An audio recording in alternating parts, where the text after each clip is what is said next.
प्रेम से बोले आनंद कंद भगवान की जय। गुरुर्ब्रह्मा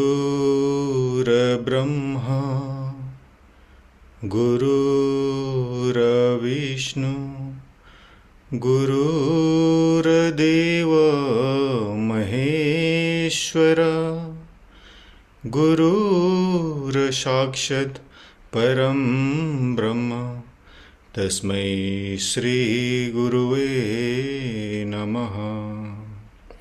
बंधो गुरुपदकंज कृपा सिंधु नररूप हरि महामोह तब पुंज जासु बचन रविकरणी कर अखंड मंडलाकारं व्याक्तं वेनं चराचरं तत्पदं दर्शितं वेनं तस्मै श्री गुरुवे नमः।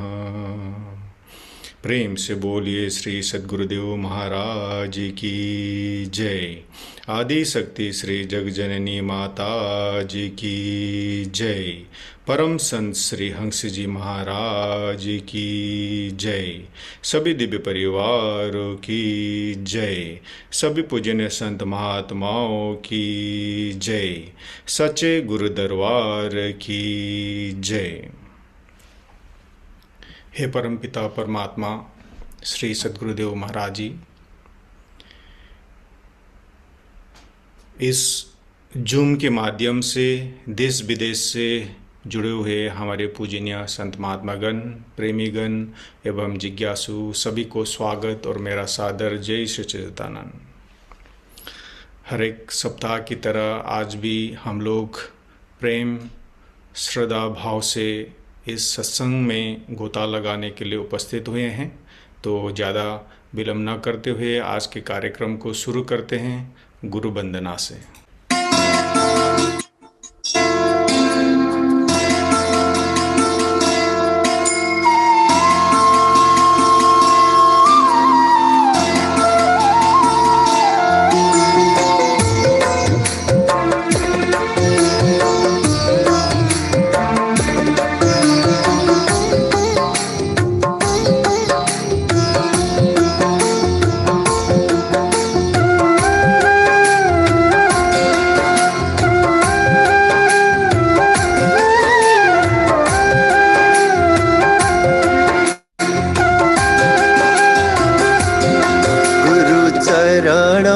कमला बलिहारी रे प्रभु चरण कमला बलिहारी रे।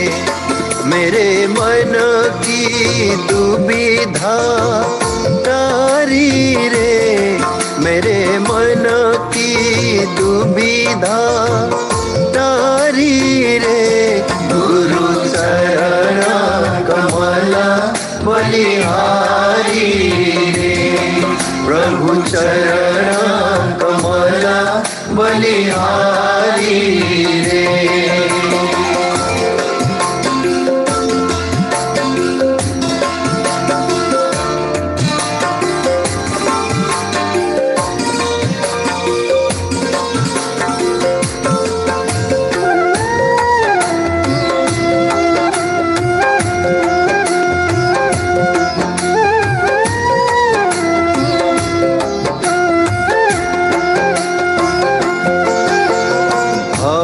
सागर में नीर अपारा, भव सागर में नीर अपारा। डूब रहा नहीं मिले किनारा, डूब रहा नहीं मिले किनारा। पल में लिया उबारी रे प्रभु पल में लिया उबारी रे। गुरु चरण कमला बलिहारी रे प्रभु चरण कमला बलिहारी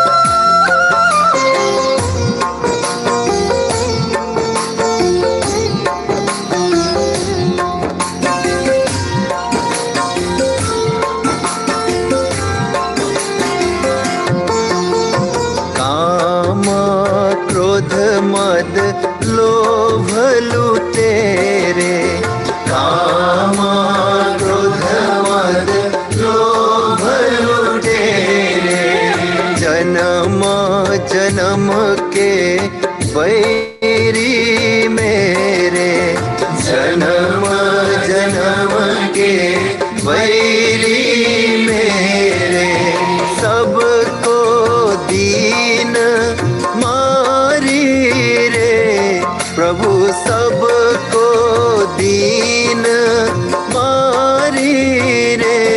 गुरु चरण कमल बलिहारी रे, प्रभु चरण कमल बलिहारी रे।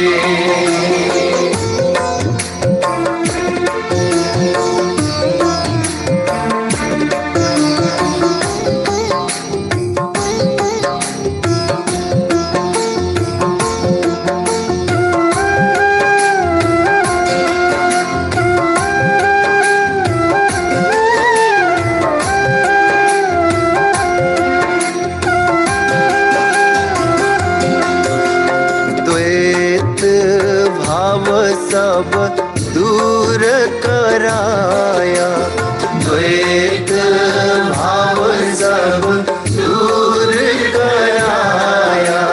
पुराण ब्रह्म एक दर्शाया, पुराण ब्रह्म एक दर्शाया।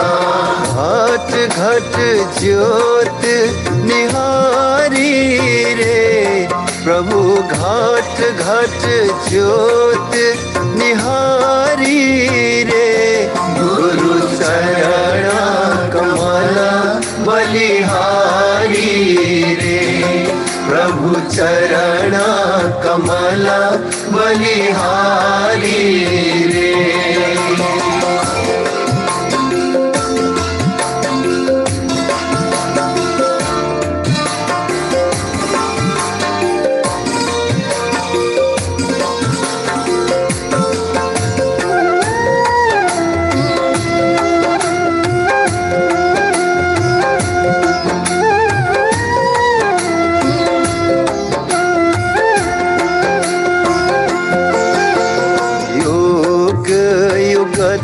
गुरु देव बताए, योग युगत गुरु देव बताए।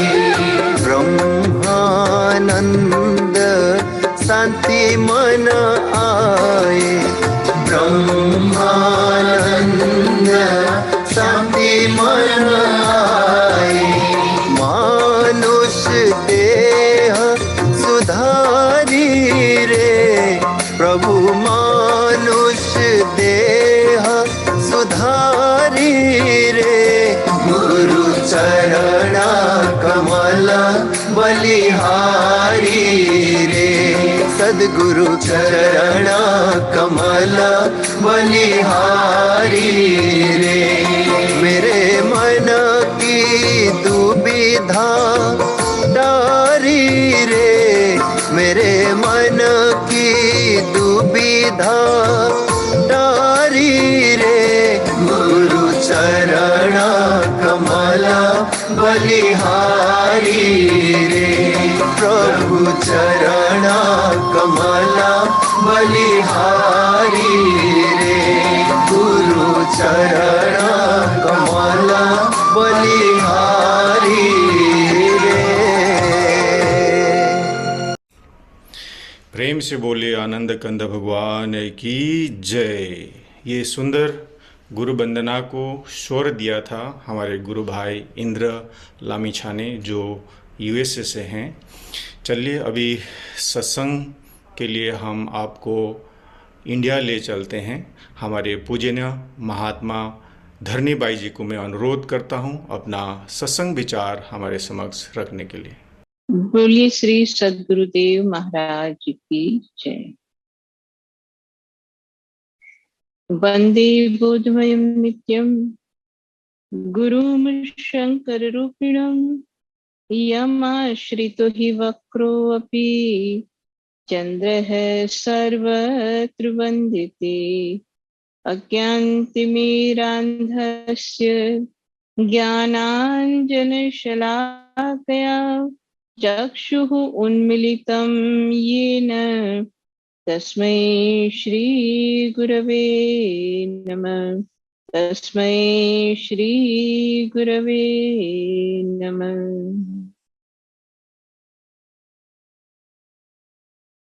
बोलिए श्री सद्गुरुदेव महाराज जी की जय। श्री आनंद कंद भगवान की जय।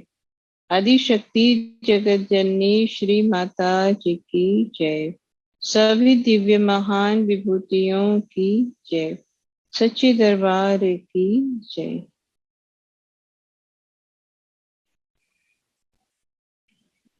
श्री गुरु महाराज जी के चरण सरोज की दया से हम और आप सब हर सप्ताह की तरह आज भी सत्संग की प्राप्ति कर रहे हैं। और सितंबर महीना शुरू हो चुका है,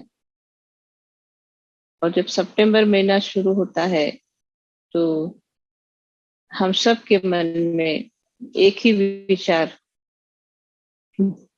बार बार आता है, और वो ये है कि गुरु महाराज जी का पावन जन्मोत्सव मनाया जाएगा। तो गुरु महाराज जी के ही चरणों की असीम दया से हमको ये मौका भी मिलता है कि हम गुरु महाराज जी के जन्म के उत्सव को, जन्मदिन को हम उन्हीं के साथ और हर साल मनाते हैं। इस साल भी प्रेमनगर में, हरिद्वार में और गुरु महाराज जी का जन्मदिन मनाएंगे। सब लोग साथ में होंगे और विशेष प्रोग्राम है इस बार, जैसा हम सब लोग जानते हैं। और आज का दिन भी वैसे बड़ा विशेष है। आज अनंत चतुर्दशी है। जैसा कि हम सब जानते हैं कि हमारे हिंदू कैलेंडर में 15 दिन कृष्ण पक्ष और 15 दिन शुक्ल पक्ष होते हैं। तो अभी शुक्ल पक्ष है और उसकी चतुर्दशी है। हालांकि अब तो तिथि उसकी समापन हो गई, लेकिन आज का दिन अनंत चतुर्दशी। और साथ ही साथ गणेश विसर्जन भी हुआ आज बहुत स्थान पर। अभी दिन में एक जगह हम सत्संग करने गए थे, तो सत्संग हो रहा था उसी समय, और गणेश विसर्जन के लिए भी लोग बड़ी धूमधाम से जो है जा रहे थे। तो आज गणेश विसर्जन भी हुआ। देखो, गणेश चतुर्थी जब मनाते हैं, गणेश स्थापन करते हैं, गणेश विसर्जन करते हैं, तो वैसे तो हम सबके लिए एक उत्सव ही के रूप में होता है। तो एक बार क्या हुआ कि, और किसी देश की बात है कि किसी ने हमको इस तरह से पूछा, थोड़ा सा दुखी होकर के, कि भाई जी ये कैसे करते हैं कि भाई भगवान की मूर्ति स्थापना की, इतने दिनों से उनकी पूजा की और इतना सम्मान दिया, फिर उनको विसर्जन के लिए ले जाते तो सब लोग दुखी नहीं होते? किसी को रोना नहीं आता कि लेकर के जा रहे हैं अभी? तो हमने कहा कि भाई इसमें बात सिर्फ रोने की या विसर्जन की नहीं है, इसके पीछे का संदेश जो है वो समझने वाला है। और संदेश हम कई रूप में समझ सकते हैं। एक तो हम सबके लिए, जीवन के लिए सरल संदेश के रूप में ये होता है कि भाई भगवान गणेश जी, और जिनका इतना सम्मान है, प्रथम पूजनीय है, और जिनको 10 दिन तक लोगों ने खूब सम्मान दिया, पूजा की, सब कुछ हुआ, लेकिन उनका भी विसर्जन होता है। यानी कि ये जो नियम है सृष्टि का कि यहाँ कुछ भी परमानेंट नहीं है। तो ये हमारे लिए भी एक संदेश है, समझने वाली बात है कि हम भी यहाँ पर परमानेंट नहीं है। और इसीलिए जो कहा जाता है कि जो संसार में आता है उसको संसार से एक दिन जाना है। लेकिन बात यही है कि आने का जो है मकसद सबका एक होता है, लेकिन जाने का तरीका सबका अलग अलग होता है। इसीलिए कहा कि कोई सिंहासन पर चढ़कर जाता है, कोई जंजीरों में बंद करके जाता है। और ये कैसे डिसाइड होता है कि कोई सिंहासन पर जाएगा और कौन जंजीरों में जाएगा? तो कहते हैं ये जीवन भर जो मानव ने कर्म किए, ये कर्म ही जो है उसका निर्णय लेता है कि ये यहाँ से जब जाएंगे तो किस रूप में जाएंगे। और ये जीवन मिला ही है कर्मों के लिए, अच्छे कर्म करने के लिए। और कर्मों में सबसे अच्छा कर्म भक्ति का कर्म है।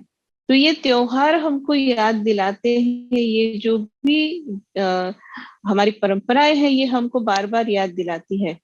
देखो आज दोनों बात एक साथ चल रही है कि जब विसर्जन हुआ, यानी ये संदेश तो है ही है कि जाना है एक दिन सबको, सबको जाना है एक दिन यहाँ से, मुस्तकिल ठिकाना नहीं है। तुम तो बैठे हो ऐसे यहाँ पर कि जैसे तुमको तो जाना नहीं है। सबको जाना है, हम सब जानते हैं। लेकिन साथ ही साथ ये अनंत चतुर्दशी भी है। अब अनंत चतुर्दशी यानी जिसमें हम अनंत को याद करते हैं। अनंत भगवान विष्णु का भी एक नाम है।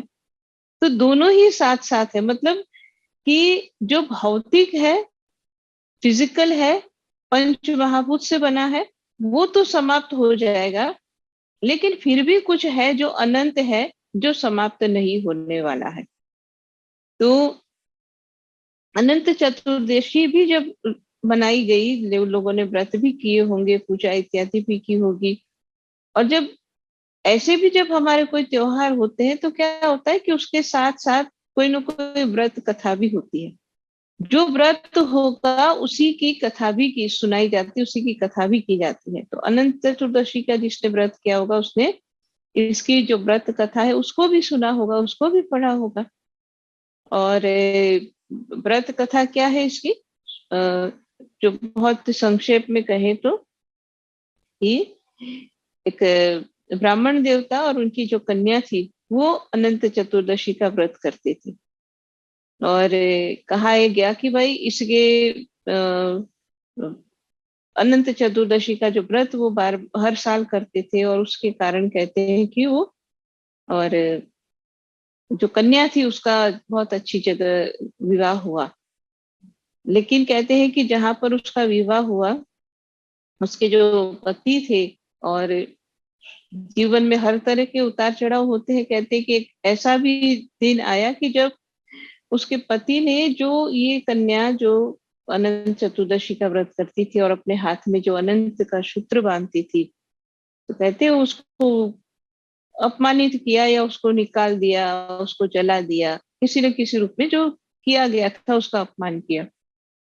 और अपमान हुआ तो कहते हैं कि फिर उसका फल उनको भोगना पड़ा। और जब बहुत संकट आया, परेशानी आई, तब उनको रियलाइज हुआ कि मैंने गलत किया है। तो फिर अपनी जो करनी थी उसके ऊपर पश्चाताप करके उन्होंने भी फिर स्वयं इस व्रत को किया, और उसके बाद फिर जैसे थे पहले की तरह हो गए।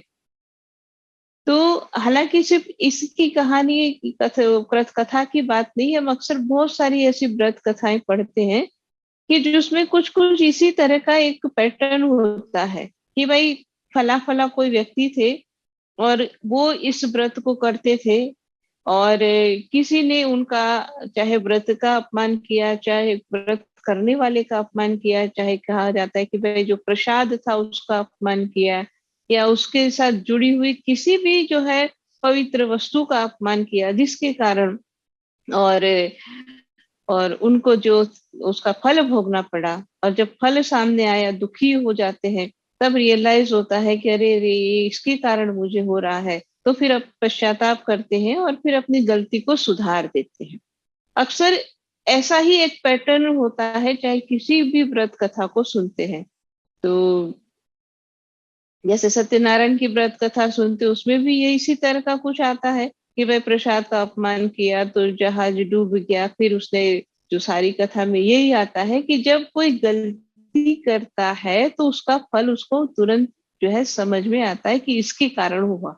तो ये सारी व्रत कथाएं एक तरह से एक मैसेज के साथ आती है कि भाई जीवन जी रहे हैं तो हो सकता है कभी कोई संस्कार के कारण, कोई संगति के प्रभाव के कारण, और कोई भी कारण हो सकता है कहते हैं कि मानव गलती का पुतला, उससे कभी कोई गलती हो जाती है। और ऐसा तो कोई परफेक्ट है नहीं है कि जिससे कभी कोई गलती हो ही ना, हो जा सकती है, किसी से भी हो सकती है गलती। लेकिन ये व्रत कथाएं ये समझाती है, अगर गलती हो गई है तो पहले तो कहाँ गलती हुई उस बात को समझो, उसको स्वीकार कर लो, फिर प्रायश्चित कर लो और गलती को सुधार दो। यही स्टेप आते हैं सारी व्रत कथाओं में कि भाई गलती हो गई, कोई बात नहीं।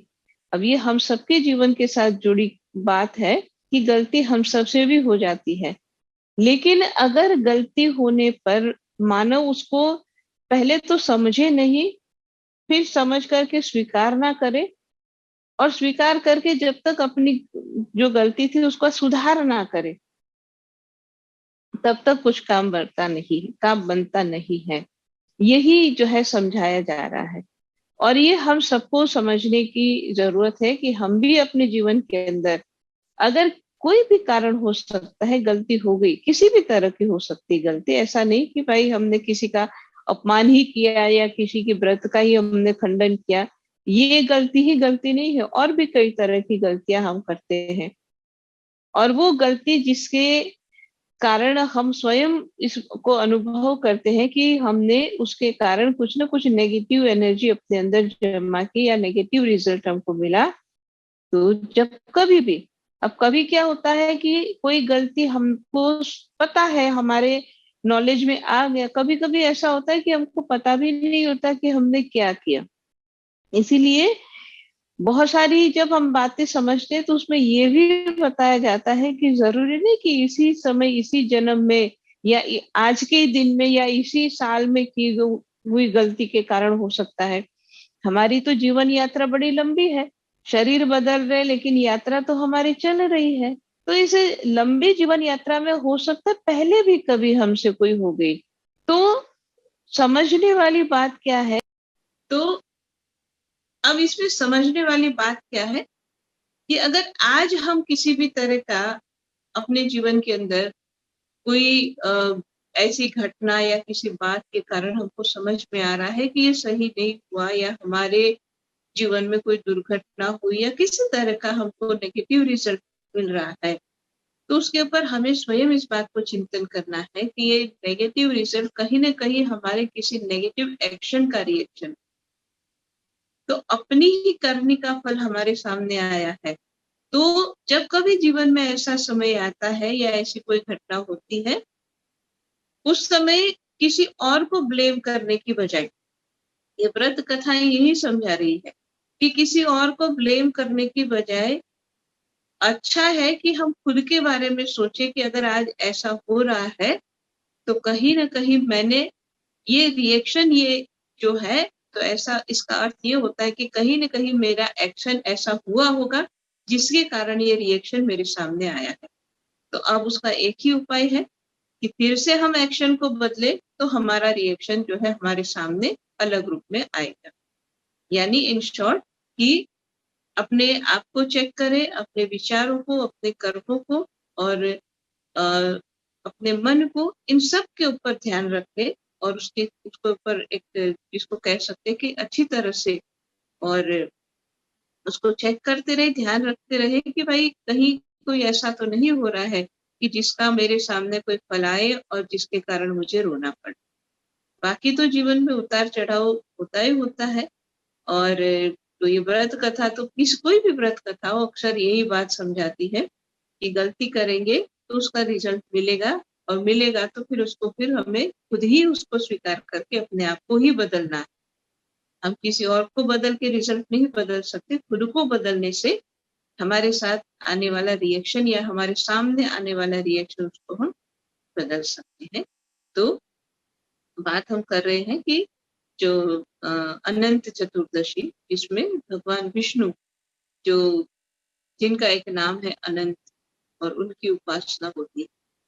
देखो, हमारी जो सनातन परंपरा है, तो उसमें कहते हैं कि इतनी गहराई से सारी बातों को समझा और समझाया गया है कि जिसमें अनंत से लेकर के, मतलब आज जो हमारे सामने है, फिजिकल है, मटेरियल है, वहां से लेकर के और अनंत तक की यात्रा की बात बताई जाती है कि आप कैसे इस एक जो है जो इंद्रियों से जाने जाने समझ सकते हैं, जिसको इंद्रियों से, ऐसे ही संसार का सहारा लेकर के, शरीर का सहारा लेकर के, इस पंच भौतिक शरीर या पंच भौतिक संसार का सहारा लेकर के कैसे हम उस अनंत तक पहुंच सकते हैं, ये पूरी जर्नी हमारे और सनातन परंपरा में बताई गई।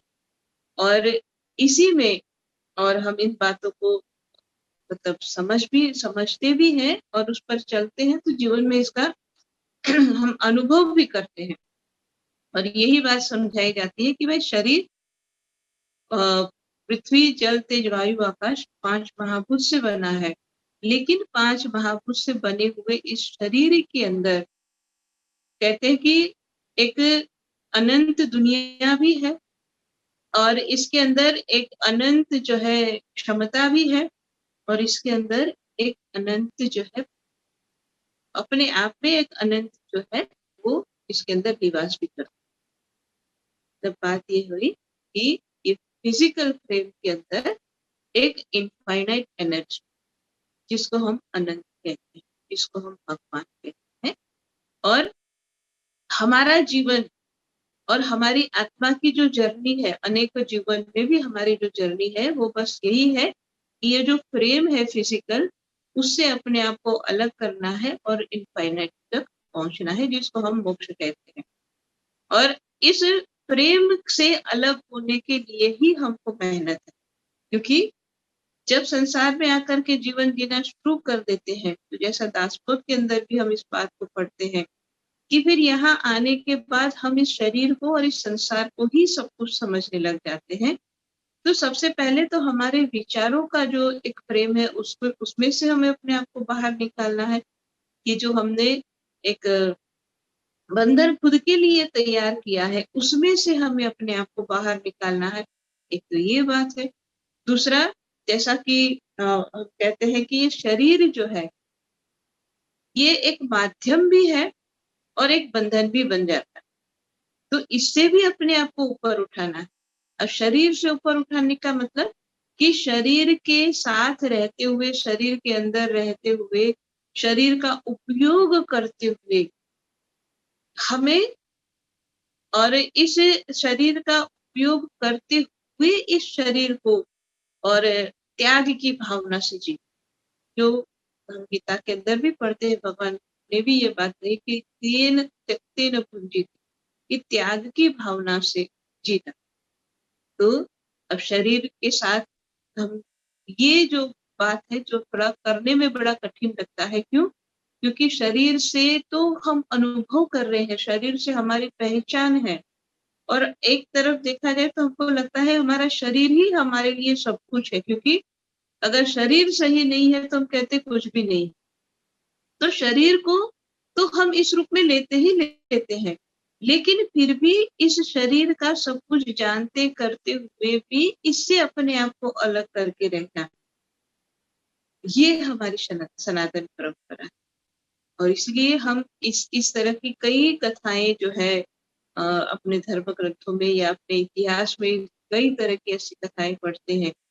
और हालांकि जो हमारे बहुत सारे जो रिचुअल्स है, उसमें भी कहीं ना कहीं इस बात को समझाने की या इसके लिए हमें तैयार करने की ही सारी बातें होती है, चाहे व्रत के माध्यम से हो, चाहे तपस्या के माध्यम से हो, कि भाई शरीर में रहना है, शरीर का और अच्छी तरह से उपयोग भी करना है, लेकिन और उस शरीर को अपना सब कुछ नहीं बनाना है। तो पहली जो फ्रेम है हमारी, जो हमको बांधती है, वो हमारा शरीर है। तो शरीर का उतना ही उपयोग करना है संसार के लिए जितनी आवश्यकता है, क्योंकि इसी शरीर का, जैसा हम कहते हैं कि दोनों रूप में उपयोग है, कि भाई भौतिक संसार में बंधन के रूप में भी है, और अगर अध्यात्म में आगे बढ़ना है तो ये सीढ़ी के रूप में है, जो हमें स्पिरिचुअलिटी में भी बहुत ऊपर ले जा सकता है। तो मतलब कहने का एक ही वस्तु के दो उपयोग, दोनों उपयोग हम अगर दोनों में बैलेंस के साथ उपयोग करते हैं तो ये शरीर हमारे लिए बहुत कुछ है।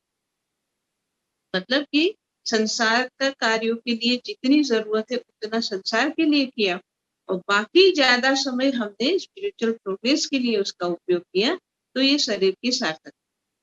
लेकिन अगर इसका रेशियो उल्टा हो गया कि ज्यादा समय संसार के लिए दिया और बचा थोड़ा मुश्किल से वो हमने स्पिरिचुअलिटी के लिए दिया, तो जब ये रेशियो उल्टा हो जाता है तो ये उसका रिजल्ट भी उल्टा हो जाता है। फिर यही शरीर जिसके लिए काकुशुंडी जी ये बात कहते हैं कि भाई स्वर्ग नर्क अपवर्ग निशानी, जो अपवर्ग तक ले जाने की ये सीढ़ी है, तो ऊपर ले जाने वाली सीढ़ी फिर हमको नीचे भी उतार देती। तो सबसे पहली जो फ्रेम है हमारी, जिसमें हम जब सबसे ज्यादा समय रहते हैं, उसमें से अपने आप को बाहर निकाल, पहली तो बात ये है। फिर दूसरी चीज है जिसमें हम सबसे ज्यादा अपने आप को बांध के रखते हैं, वो है हमारा मन। और जब तक हम मन के अंदर भी बंधन में रह गए तो भी फिर हम अनंत की यात्रा में आगे नहीं बढ़ पाते, न अनंत की प्राप्ति के लिए आगे बढ़ पाते। तो दूसरी जो फ्रेम है जिसमें हम बनते हैं वो हमारा मन है। और मन के लिए वैसे भी हम सुनते हैं, गीता भी कहती है कि मनेव मनुष्यणम कारणम बंध मोक्षय। ये जैसे शरीर के लिए भी हम सुन रहे थे, वैसी ही बात मन के लिए है। ये बंधन का भी कारण है और ये मुक्ति का भी कारण है कि भाई विषयों में पड़ गया तो बंधन का कारण है, और विषयों से अपने आप को मुक्त कर दिया यानी कि वैराग में चले गए तो ये जो है मुक्ति का कारण। बंधन मुक्ति मन से, ये जो हम गीता के माध्यम से समझते हैं, तो ये भी एक फ्रेम है जिसमें हम अपने आप को बांधे हुए हैं। इससे भी अपने आप को हमें मुक्त करना है, क्योंकि जो हमारा ज्यादातर व्यवहार है संसार को अनुभव करने का, संसार में जीने का, तो उसमें अनुभव करवाने का माध्यम तो हमारा मन है। तो यहाँ बात इस रूप में होती है कि भाई संसार में अनुभव करने के लिए मन को सहारा लेकर या मन को माध्यम बना करके हम जाते हैं। लेकिन उसी, क्योंकि ये आदत हो गई कि जैसे होता है किसी को एक आदत हो जाती है किसी चीज की, तो उसके बिना काम नहीं बनता है, ऐसा हो जाता है कि चाहे वो मतलब किसी भी तरह की आदत, तो उसका सपोर्ट लेने की आदत, किसी भी चीज का सपोर्ट लेने की आदत हो गई। जैसे समझो, एक समझने के लिए, दृष्टांत के लिए, कि अगर हमको एक आदत हो गई कि भाई यहाँ से अपने घर से चल करके थोड़ी दूर पर कहीं जाना हो तब भी हमको, और अपने व्हीकल में जाने की, गाड़ी लेकर के निकल गई, ऐसी आदत बन जाती है, तो क्या होता है कि कहीं पर भी जाना होगा, चाहे वो ज्यादा दूर नहीं भी होगा, लेकिन जब पैदल चलने की बात आएगी तो हम बड़े परेशान हो जाएंगे, अरे ये गाड़ी खराब हो गई, कैसे जाएंगे। अब ऐसा नहीं है कि उसके बिना नहीं जा सकते हैं, लेकिन एक आदत हमने बना दी कि गाड़ी के बिना हम नहीं जा सकते। तो वैसे ही हम जब संसार में जीते हैं तो हमने मन रूपी गाड़ी से संसार का अनुभव करने की एक आदत बना दी। अब हमारा जो भी व्यवहार है, काम है, अनुभव है, सब कुछ हमारा मन के थ्रू हो रहा है। तो हमको ऐसा लगता है कि मन से ही हमारा सारा जो है जीवन टिका हुआ है, इसके बिना हम कैसे जिए। लेकिन मन के सपोर्ट से या मन के सहारे, मन की सवारी करके जो हम कर रहे थे, ये जो आदत बनी थी उसको हमें तोड़ना है, उसमें उसको हमें ब्रेक करना है कि भाई अब सवारी के साथ नहीं जाना है, मन को एक ठिकाने बैठा करके फिर हमको आगे बढ़ना है। और इसीलिए जो बात हम कह रहे हैं कि ये भी एक फ्रेम है जिसमें हमने अपने आप को बांध के रखा है कि इसके बिना नहीं चले। उसके बिना भी चलता है और उसके बिना बहुत अच्छे से चलता है। जैसे हम जो कहानी सुनते हैं अक्सर, जो निषद की कहानी जो बताई जाती है, इसमें कहते नहीं कि भाई इंद्रियों के अंदर आपस में एक बार लड़ाई हुई कि कौन सबसे श्रेष्ठ है। तो भगवान ब्रह्मदेव ने कहा कि भाई जिसके बिना काम नहीं चलेगा वो सबसे श्रेष्ठ है।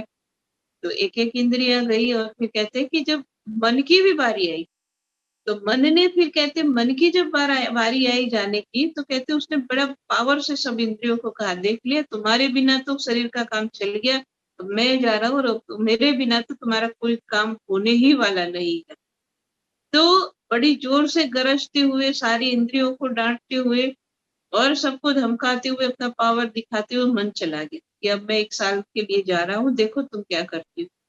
और कहा जाता है भी जब 1 साल के बाद जब मन वापस आता है, जब आता है तो देखता है कि भाई शरीर का काम तो चल रहा है। तो फिर मन ने भी उस ऐसी तरह से पूछा जैसे इंद्रियां पूछ रही थी कि भाई मेरे बिना तुम्हारा काम कैसे चल गया। तब शरीर ने कहा, सारी इंद्रियों ने कहा कि भाई तुम्हारे बिना तो बहुत अच्छे से काम चल, तुम्हारे बिना बहुत अच्छे से काम चल गया। कहा कैसे चला? तो कहा जैसे इन्फेंट बेबी होता है, एक छोटा सा बालक होता है, वो जैसे जीता है वैसे हम जिए।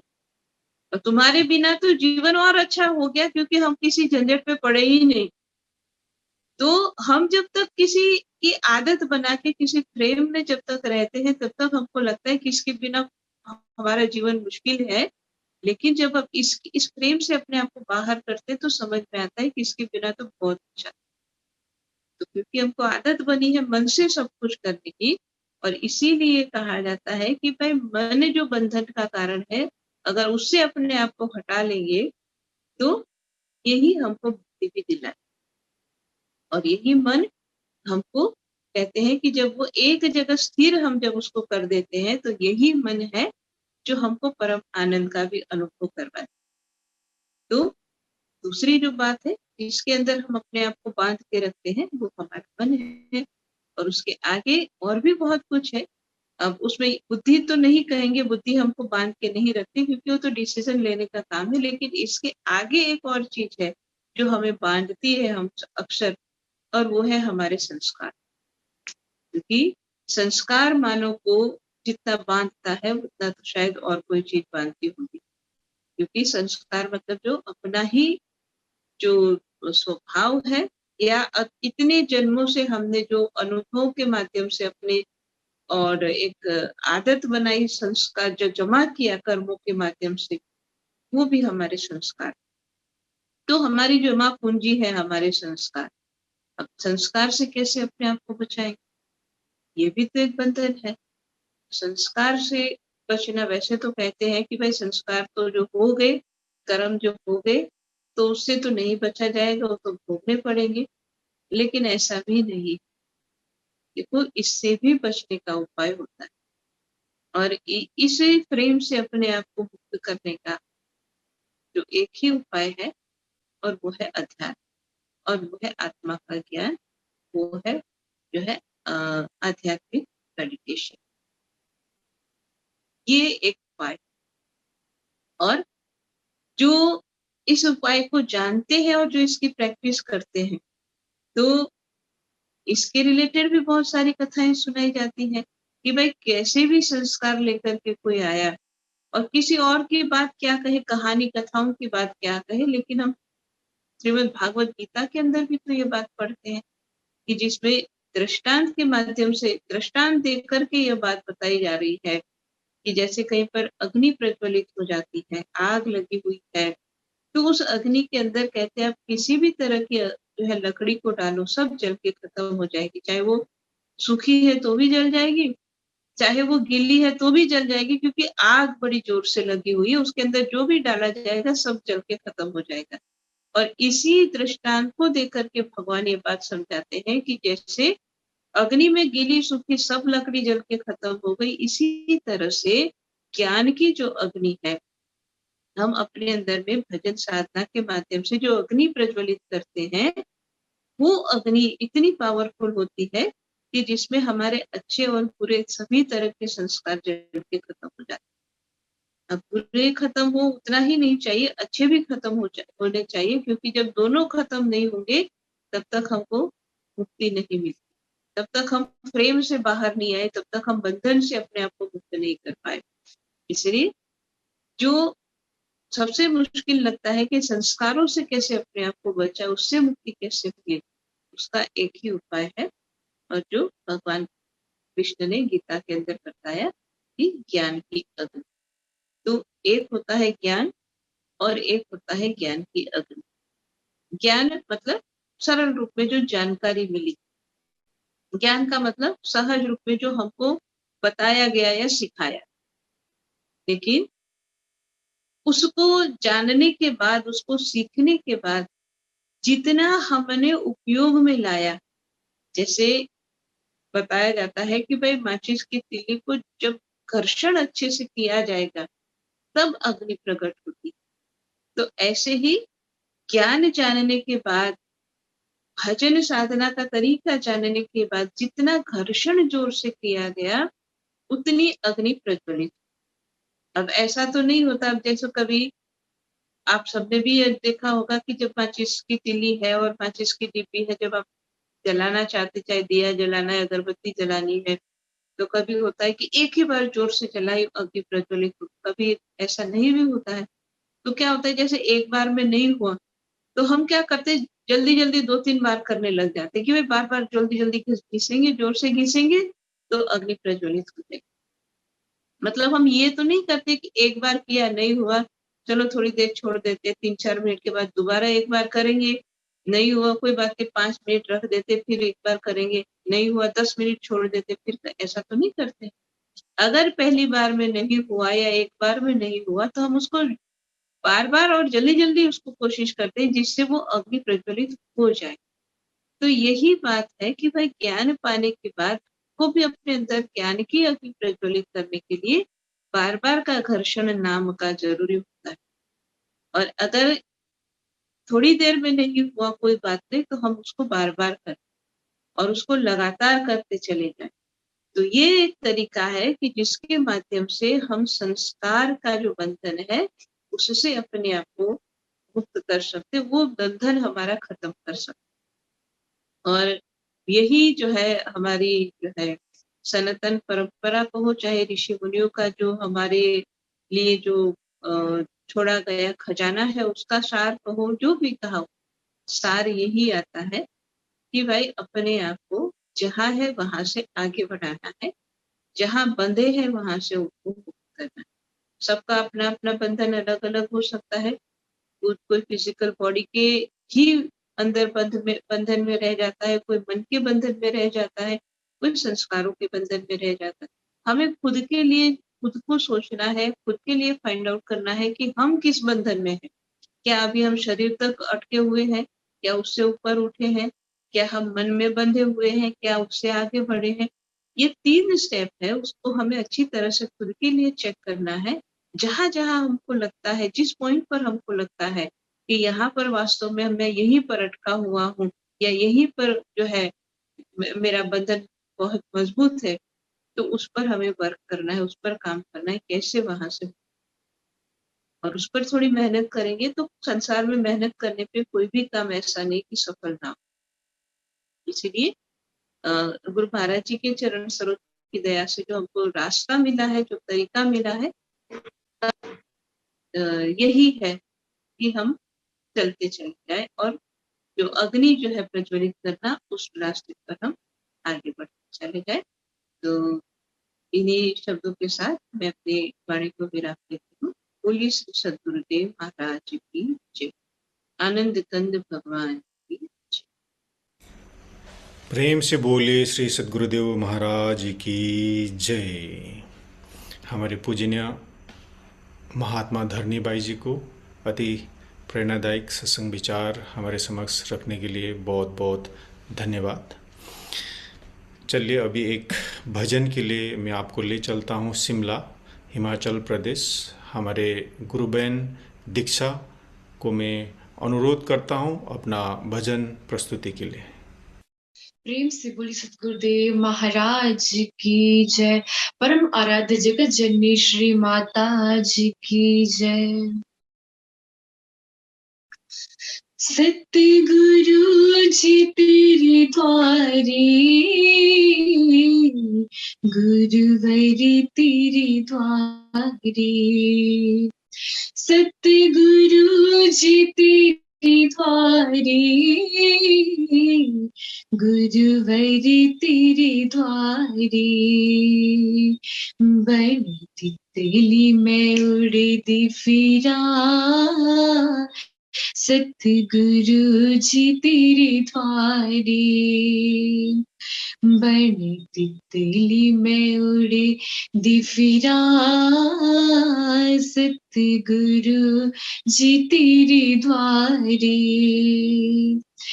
तेरी दर्शने, तेरी दर्शने, तेरी दर्शने कर दी फिरा, सतगुरु जी तेरी द्वारे, बड़ी तितली में उड़ी दी फिरा, सतगुरु जी तेरे द्वारे,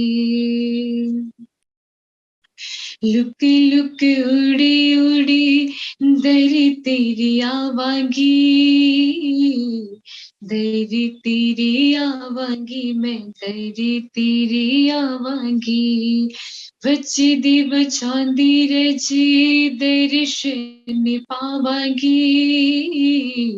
दर्शन पावांगी, मैं दर्शन पावांगी, कर कृपा, कर कृपा, कर कृपा तू मैनू बुला, सतगुरु जी तेरे द्वारे, बड़ी तितली में उड़ी दी फिरा, सतगुरु जी तेरे द्वारे, बड़ी तितली में उड़ी दी फिरा, सतगुरु जी तेरे द्वारे, तेरी दर्शने, तेरी दर्शने, तेरी दर्शने कर दी फिरा, सतगुरु जी तेरे द्वारे, बड़ी तितली में उड़ी दी फिरा, सतगुरु जी तेरे द्वारे, विषयां दा रस पी मैं दर दर रुलिया, दर दर रुलिया, मैं दर दर रुलिया, विषया विकारा विच दर तेरा भुलिया,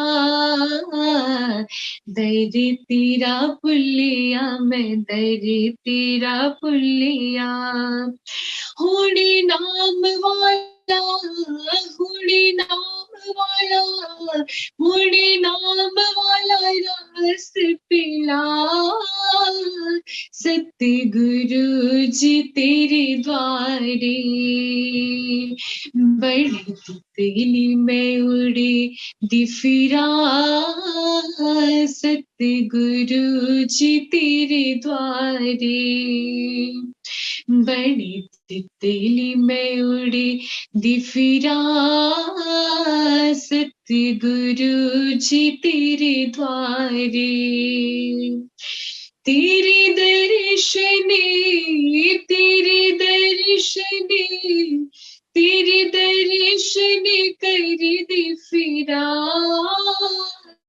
सतगुरु जी तेरे द्वारे, बड़ी तितली में उड़ी दी फिरा, सतगुरु जी तेरे द्वारे, बगिया च तेरे तेरे नाल नाल घूमांगी, नाल नाल घूमांगी, मैं नाल नाल घूमांगी, जिथे जिथे रखे पगे ओयो रज चुमांगी, ओयो रज चुमांगी, मैं ओयो रज चुमांगी, कर कृपा, कर कृपा, कर कृपा तू मैनू बुला,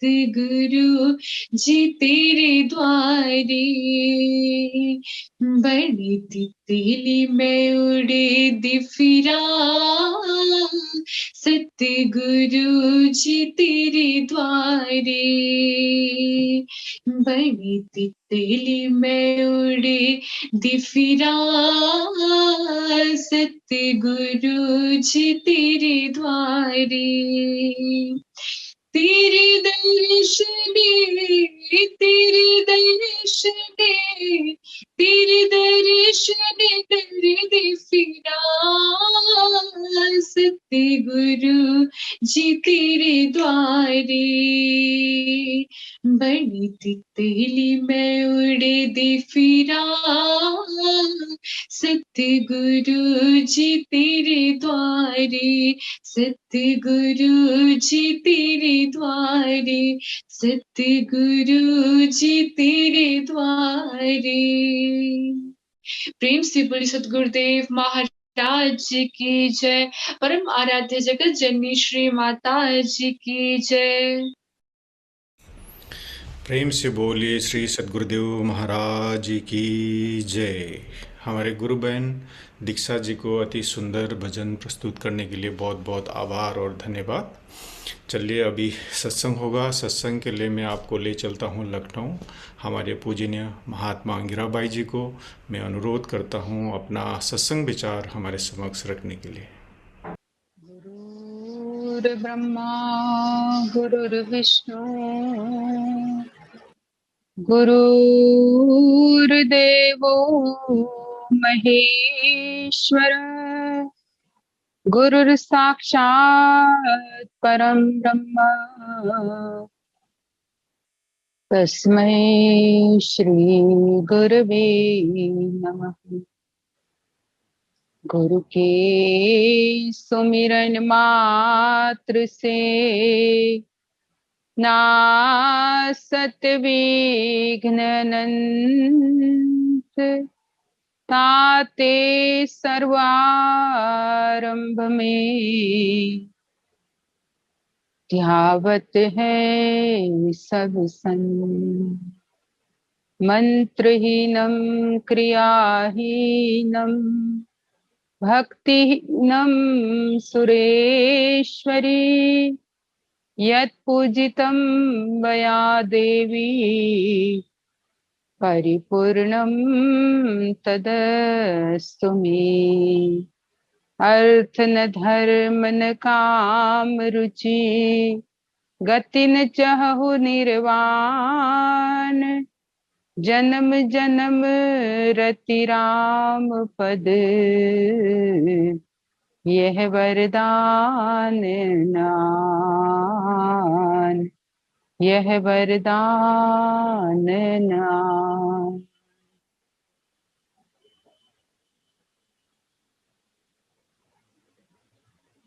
बोली श्री सद्गुरुदेव महाराज की जय। परमाराध्य जगत जननी श्री माता जी की जय। परमाराध्य श्री अमृता माता जी की जय। सभी महान दिव्य विभूतियों की जय। सांचे दरबार की जय। सत्य सनातन धर्म की जय।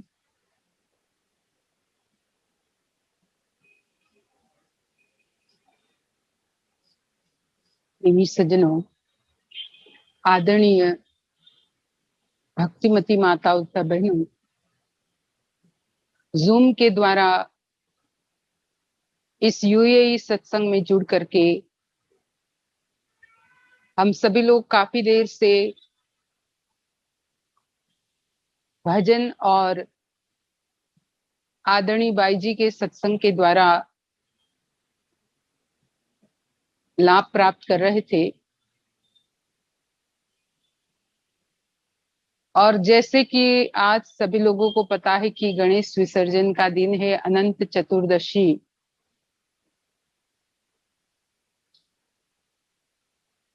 अनंत चतुर्दशी हमें ये प्रेरणा देता है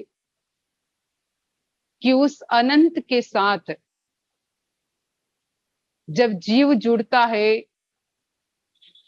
तभी वो अपने हर दुख संकटों से मुक्त हो पाता है। अनंत चतुर्दशी का हम कई बार उसकी कहानी को सुनते हैं कि सर्वप्रथम ये द्वापर के समय में पांडवों ने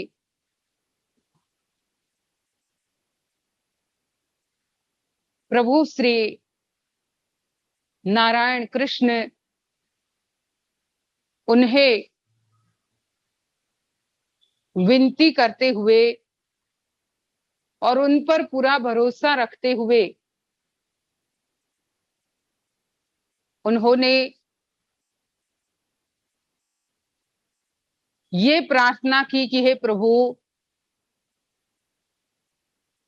एक आप ही हमारे सहारा हो, क्योंकि ये उस समय की बात है जब पांडव जुए में सब कुछ हार गए थे और उन्हें 12 वर्ष का वनवास और 13वां वर्ष अज्ञातवास का दंड भोगना था, सजा भोगनी थी। वैसे पर प्रभु पर भरोसा करो तो परमात्मा ही एक है जो हमें दुख से बाहर निकलने का सरल और सीधा रास्ता वो प्रेरित करते हैं। कई बार हम कोई ऐसा कर्म करते समय ईश्वर की प्रेजेंस को भूल जाते हैं, सर्वव्यापक तत्व की प्रेजेंस को महसूस नहीं कर पाते हैं और कोई गलत कर्म कर लेते हैं। पर जैसे ही फिर से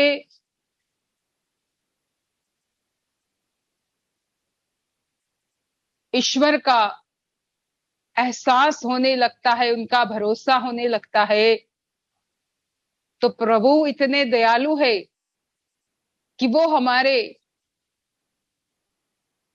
हर अपराध को, हर भूल को क्षमा करते हुए अगर उन पर भरोसा किया है तो वो अपने पर किए हुए भरोसे का मान जरूर रखते हैं। पांडव लोग जब जुआ खेल रहे थे उस समय युधिष्ठिर के दिमाग से बिल्कुल प्रभु श्री कृष्ण की याद उन्होंने भुला दी थी। नहीं तो भाई, अगर श्री कृष्ण साथ में होते तो क्या वो जुए में हार जाते? पहले तो जुए का प्रश्न ही नहीं होता, क्योंकि भगवान ऐसी परिस्थिति वहां बना देते कि जुआ खेलना ही ना पड़े। और अगर खेलना भी पड़ता तो भगवान स्वयं अगर उन पर भरोसा करके उनकी याद होती तो वो हारने नहीं देते। पर चलो, उस समय उनसे बड़ी गलती हुई और उस अपराध का उनको दंड भी मिल गया कि 12 साल का वनवास और 1 साल का अज्ञातवास। पर जैसे ही ऐसी दुख की स्थिति उनके सामने आई, तुरंत प्रभु को याद किया और परमात्मा पर ही पूरा अपना भरोसा करते हुए उनके श्री चरण कमलों में अपने आप को समर्पित कर दिया कि अब आप ही हमें कोई ऐसा मार्ग दिखाइए कि जिससे ये दुख हम, ये सजा हम भोग भी ले, पर फिर भी हमें कष्ट न हो। तो जीव तो कई बार भूल भी जाता है, लेकिन प्रभु पर अगर भरोसा करता है तो परमात्मा अपने जीव को कभी नहीं भूलते। कई बार हम सुनते हैं,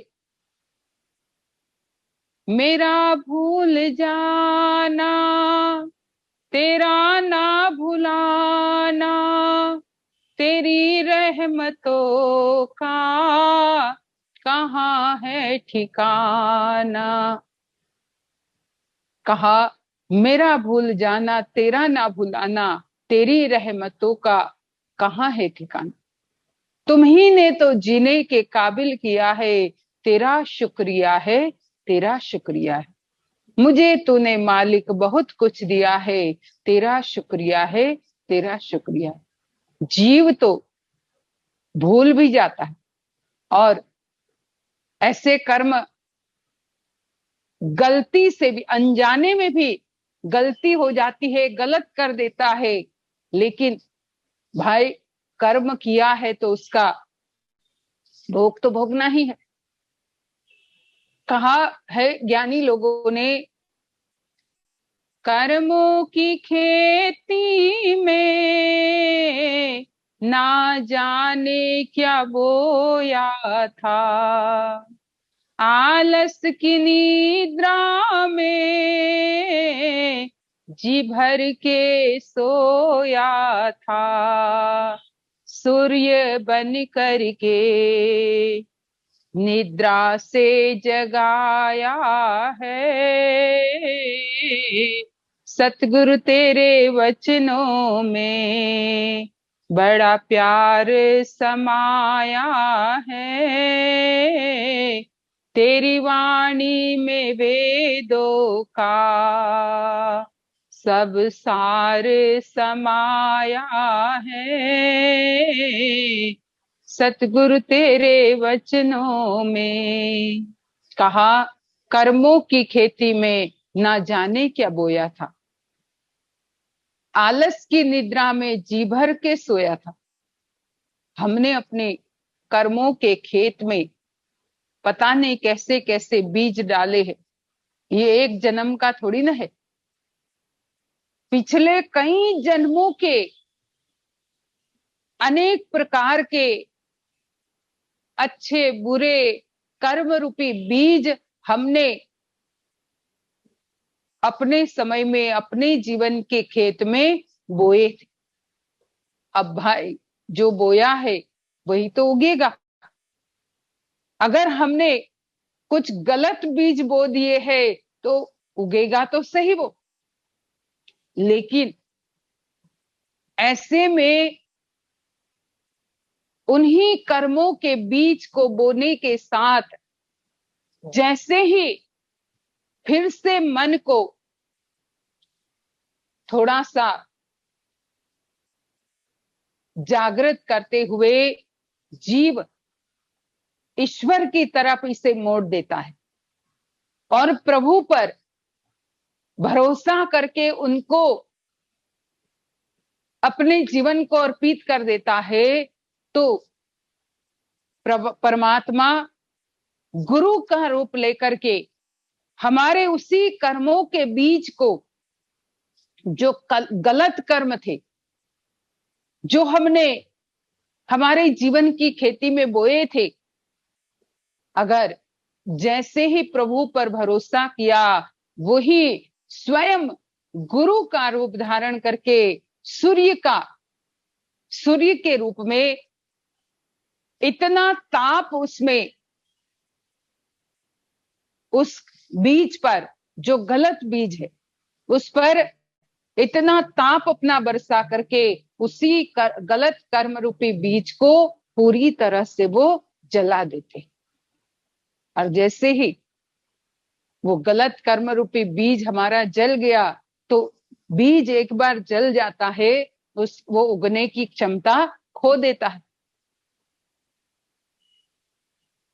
और इसलिए हमारे संत ज्ञानी कहते हैं कि जैसे ही कुछ हमसे गलत हो भी गया, पर जैसे ही थोड़ा सा हमें विवेक फिर से जागृत हुआ तो तुरंत अपने कर्मों को पश्चाताप के रूप में गुरु महाराज जी के, परमात्मा के चरण कमलों में समर्पित करते हुए उन पर सब कुछ छोड़ दिया। और उन पर जब भरोसा किया तो वो हमारे सारे कर्मों को, गलत कर्मों को ज्ञान की अग्नि के द्वारा, क्योंकि ज्ञान अपने आप में सूर्य है, ज्ञान की अग्नि के द्वारा सब कुछ जला देते हैं। पर यही हमसे नहीं हो पाता है। पर पांडवों ने उस समय जैसे ही उन्हें सजा मिली तो तुरंत प्रभु श्री कृष्ण पर भरोसा किया और उन्हें याद किया। भगवान वहां आए, कहते हैं कि भगवान श्री कृष्ण ने उन्हें अनंत का ध्यान करने का मार्ग बताया। उन्होंने कहा कि तुम अनंत का व्रत करो, अनंत की पूजा करो, इससे तुम्हें ये सजा तो भुगतनी पड़ेगी लेकिन तुम्हें उससे कोई कष्ट, मन को कोई कष्ट नहीं होगा। तभी तो हम सुनते हैं कि 12-12 साल वो वन में रहे, 1 साल अज्ञातवास में रहे, लेकिन फिर भी पांचों पांडव और द्रौपदी एक साथ रह करके हर दुखों का सामना करते हुए वो अपने मन पर उस दुख को हावी नहीं होने देते थे। यही तो ईश्वर पर भरोसा करने का सबसे बड़ा एक प्रभाव है। और जो जीव उस अनंत में अपने मन को लगा देता है, अनंत का ध्यान करने की बात जो भगवान श्री कृष्ण ने बताई, कहते हैं कि पांडवों ने और द्रौपदी ने अनंत का व्रत लिया पूरे 14 साल तक। और भगवान ने ये कहा था कि अगर 14 साल तक तुम अनंत का नियमित रूप से ध्यान करते हुए व्रत लोगे तो तुम्हें ऐसा राज्य मिलेगा कि फिर निष्कंटक राज्य की कोई उस पर अपनी बुरी दृष्टि नहीं डाले। और यही किया पांडवों ने। 12 साल तो वनवास के, 13वां अज्ञात वाला वर्ष 13 साल, और वापस आने के बाद भी जब युद्ध और सब कुछ हुआ उस साल भी उन्होंने उस अनंत के नाम में अपने मन को लगाते हुए, अनंत का ध्यान करते हुए व्रत किया। और वही 14 साल के पूर्ण तपस्या का ही प्रभाव था, पूर्ण निष्ठा का, प्रभु के, अपने गुरु के वचनों पर पूर्ण भरोसे का ये प्रभाव था कि बाद में जब उनको राज्य मिला तो ऐसा राज्य मिला कि कहते कई वर्षों तक उन्होंने राज्य किया और कोई उन पर गलत नजर से उनके राज्य पर देखते भी नहीं थे, क्योंकि सब इतने वीर योद्धा थे और धर्माचारी थे सभी। तो कहने का मतलब कि अनंत तत्व जो है, अब अनंत है क्या, तो अनंत केवल नाम ही है।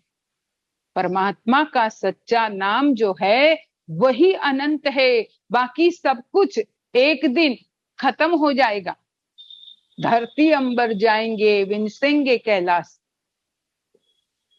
हमारे ज्ञानी लोग कहते हैं कि धरती आकाश वो भी, उसका भी एक दिन विनाश होगा। संसार की हर चीज जो भी बनी है जरूर एक दिन नष्ट होगी। जहां सर्जन है तो वहां विसर्जन तो जरूरी है। अब जैसे गणपति महाराज का आज विसर्जन का दिन है तो उनका सर्जन हुआ, असल में उनकी माता पार्वती जी ने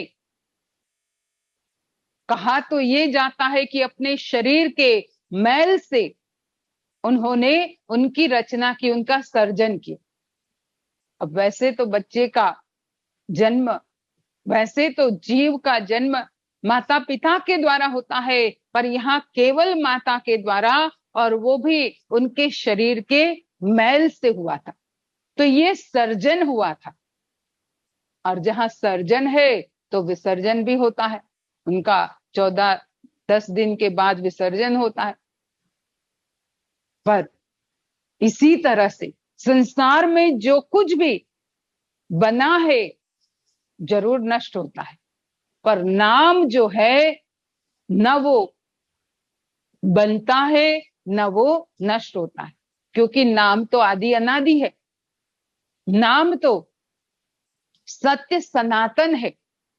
एक नाम ही है जो सनातन है, एक नाम ही है जो आदि अनादि है, एक नाम ही है जिसे बीज के रूप में माना जाता है। और जो जीव नाम रूपी अनंत तत्व के साथ जुड़ जाता है, उस अनंत को अपने अंदर स्थान, अपने हृदय में स्थान दे करके उसमें अपने मन को लगा के ध्यान करता है, तो फिर उसे परिस्थिति उसकी दुख की हो भी, पर कोई मन को कष्ट नहीं देता है।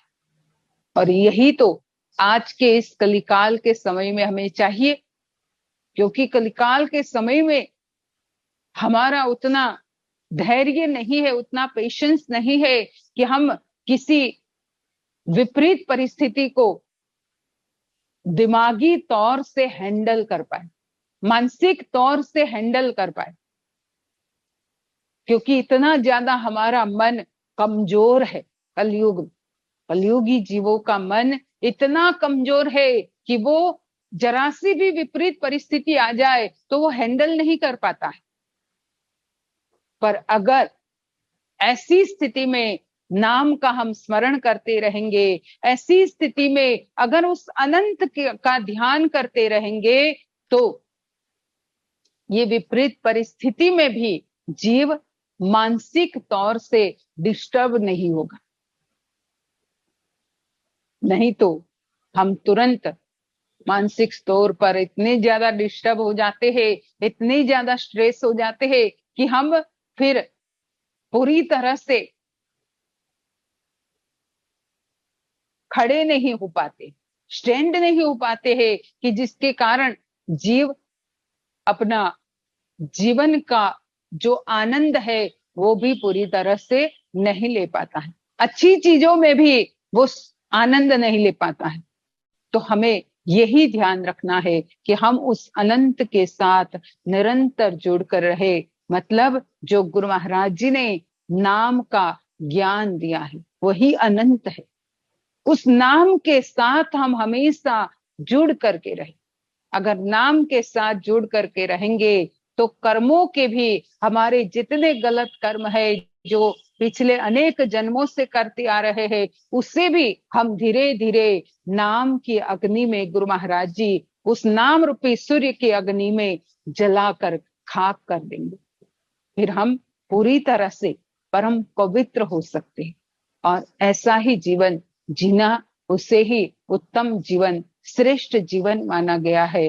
तो मैं यही कहूंगी कि ऐसे अनंत चतुर्दशी के पवित्र दिन में हम सभी लोग ये मन में संकल्प करें कि हम भी उस अनंत तत्व के साथ हमेशा अपने मन को लगाए रखेंगे, जिससे हम संसार के हर कर्मों को करते हुए भी इनसे आसक्त नहीं होंगे, उससे अटैच नहीं होंगे, और मन को पूरी तरह से इससे हम कवर रखेंगे।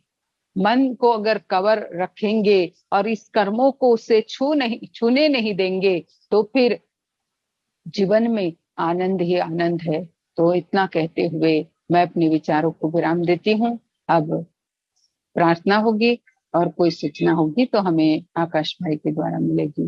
बोलिए श्री सद्गुरुदेव महाराज जी की जय। आदि शक्ति जगत जननी श्री माता जी की जय। प्रेम से बोलिए श्री सद्गुरुदेव महाराज जी की जय। हमारे पूजनीय महात्मा मीराबाई जी को अति मार्मिक सत्संग विचार हमारे साथ साझा करने के लिए बहुत बहुत धन्यवाद। हमारे पूजनीय महात्मा धरणीबाई जी को भी अपना समय देकर अति प्रेरणादायक सत्संग विचार हमारे समक्ष रखने के लिए बहुत बहुत धन्यवाद। हमारे दिशा बहन को भी बहुत बहुत धन्यवाद अति सुंदर भजन प्रस्तुत करने के लिए। और आज के इस कार्यक्रम में देश विदेश से जितने भी महानुभाव जुड़े हुए हैं, आप सबको भी बहुत बहुत धन्यवाद। आपने समय निकाला और आज के कार्यक्रम में आकर शोभा बढ़ाया। आज के कार्यक्रम हम लोग यहीं पर ही समाप्त करते हैं प्रार्थना से। मैं भाई जी को अनुरोध करता हूँ प्रार्थना के लिए। त्वमेव माता च पिता त्वमेव त्वमेव बन्धुश्च सखा त्वमेव त्वमेव विद्या द्रविणं त्वमेव त्वमेव सर्वं मम देव देव त्वमेव सर्वं मम देव देव त्वमेव सर्वं गुरुदेव देव। भक्तिदान मोहि दीजिए गुरुदेवन के देव, और नहीं कछ चाहिए निश दिन चरणन से। बार बार वर मांगहूँ हर्ष देहु श्रीरंग, पद सरोज अन पायनी भक्ति सदा सुत संग। आज भी आपका आसरा प्रभु, कल भी आपकी आश, घड़ी घड़ी माशरा शरण पड़ा है दास। हे मेरे नाथ, आप अपनी सुधामणि सर्व समर्थ पतित पावनी अहित की कृपा से मानव मात्र के हृदय में विश्व बंधुत्व एवं विश्व शांति की उदार भावनाओं को जागृत करें, जिससे वे सुख दुख के बंधन से मुक्त हो, आपके पवित्र प्रेम का आस्वादन कर कृतकृत्य हो जाओ, धन्य धन्य हो जाए। बोलिए श्री सद्गुरुदेव महाराज की जय। आदि शक्ति जगत जननी श्री माता जी की जय। परमाराध्या श्री अमृता माता जी की जय। परम पूज्य श्री विभू जी महाराज की जय। परम पूज्य श्री श्री महाराज की जय। सभी महान दिव्य विभूतियों की जय। सांचे दरबार की जय। सत्य सनातन धर्म की जय। सभी लोग थोड़ी देर नाम का स्मरण करें।